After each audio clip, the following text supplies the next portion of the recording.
Hi, welcome to another episode of frankspectorlaw.com, Tips on Maryland Ethics.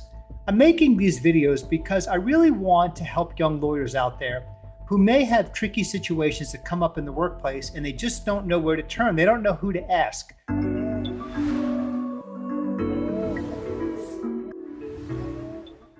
As a young lawyer, I was really fortunate to have mentors that I could go to ask questions of. It was a safe place to go and they wanted to help me. And when I had tricky questions, they were more than willing to help me out. But what I'm hearing from young lawyers, especially the ones that I used to teach, is that there's just not that many mentors out there anymore. Lawyers don't want to take the time to help lawyers answer questions. And especially if there are tricky situations that happen, young lawyers don't have anywhere to turn. So I hope that this video provides some valuable information to give you the proper tools that you need so that you can make your own good decisions about whether what you're getting from your boss is complying with the rules of professional conduct. Questions that come up like, am I responsible myself to make sure that I'm practicing ethically? Can I just hide behind my boss's instructions and I'm insulated from all trouble? Well, it's a kind of a complicated answer, and that's why I want to take a deep dive into the Maryland rules of professional conduct. But first, my name's Frank Spector. I'm a medical malpractice lawyer in Maryland and in DC. I've been doing this for over 33 years, and I've had the privilege of representing thousands of people, helping them get the justice and compensation they deserve. I was also an adjunct professor at my law school. So what I'm sharing with you are the same things that I share with my students. Let's get right to the Maryland rules of professional conduct. I recommend that all lawyers, not just young lawyers, but lawyers who've been practicing for a long time, take the opportunity to review these Maryland rules of conduct from time to time. You would be surprised as to how much information's in there, things that you may not have known or things that you forgot. And it also is a good way to make sure that you are practicing in the most ethical way possible. So if you get an assignment from your boss and you're not sure about what your ethical responsibilities are, I suggest that you go back and you read the Maryland rule on this subject. And I printed it out and we're going to read it together and go over it sort of in depth so that you can have a good understanding as to what it says and maybe give you some clarification as to what your responsibilities are. So let's go to Maryland Rule 19-305.2, and it's A. So what did we learn from this? Well, we learned first that an attorney is bound by the Maryland Attorney's Rules of Professional Conduct, notwithstanding that the attorney acted at the direction of another person. So right then and there, we know that since we are all barred lawyers, we're officers of the court, we have an individual responsibility to comply with the rules of professional responsibility. Just because we're working at a law firm and we're an associate or we're a subordinate lawyer doesn't mean that we don't have responsibility to comply with the Maryland rules of ethics. But yet, it's confusing because you're getting an assignment from a boss. You assume that your boss has a lot of experience, is also practicing ethically. And so you want to know, well, can I just rely on what my boss tells me and that's going to be okay? Let's go to the next subsection of the rule, and maybe this will be able to give us some more clarity. 19-305.2, subsection B, what does it say? It says, a subordinate attorney does not violate the Maryland Attorney's Rules of Professional Conduct if that attorney acts in accordance with the supervisor attorney's reasonable resolution of an arguable question of professional duty. So what does that mean?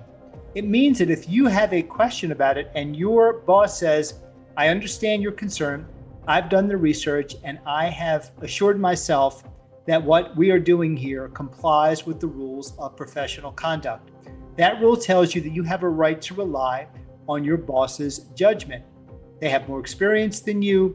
They've told you that they have done the research, and you can rely on the fact, in their reasonable judgment, what they're asking you to do doesn't violate the rules of professional responsibility.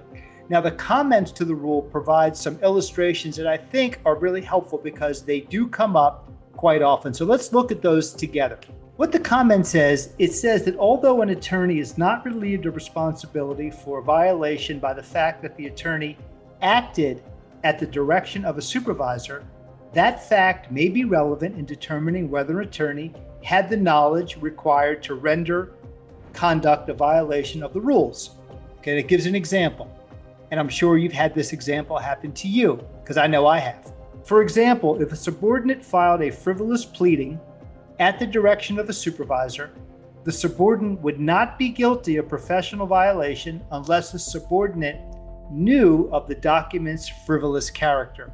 So that means that if you don't know that it's frivolous and you're told to file a pleading, whether that's a complaint or motion, and you don't have any idea whether that's frivolous or not, the fact that later on it's held to be frivolous, that is not held against you in terms of violating the professional rules of conduct, because you have a right to rely on your boss. You are the subordinate attorney.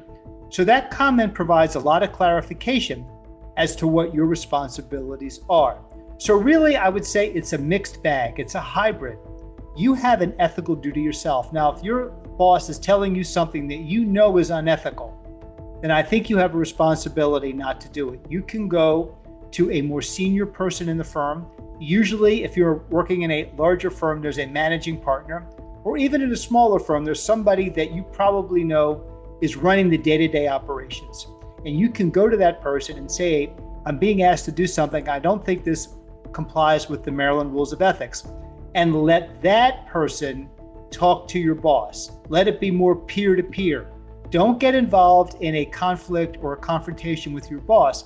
I would recommend that you get a more senior person to be involved. However, I also want to encourage you that you don't have to run scared. You can take assignments from your supervising attorney, and if there's no way that you knew that this was a violation of the rules of professional conduct, I don't think you're going to be held responsible. You can also rely on your boss's judgment that what is being done here does comply with the Maryland Rules of Professional Conduct. Now, many times lawyers are put in a situation where they are asked to sort of stretch the law. They want to make new law. And so they need to take certain risks. And those risks in and of themselves don't mean that they violate the Maryland Rules of Professional Conduct.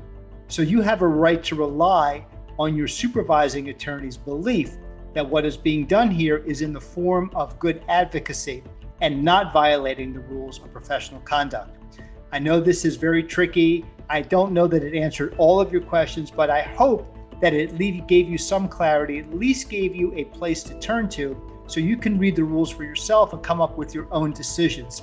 I hope you found this information valuable. If you did, please hit that like and subscribe button below, because I want you to take advantage of all of my free videos. I really appreciate you watching. I hope to see you again soon on a future video.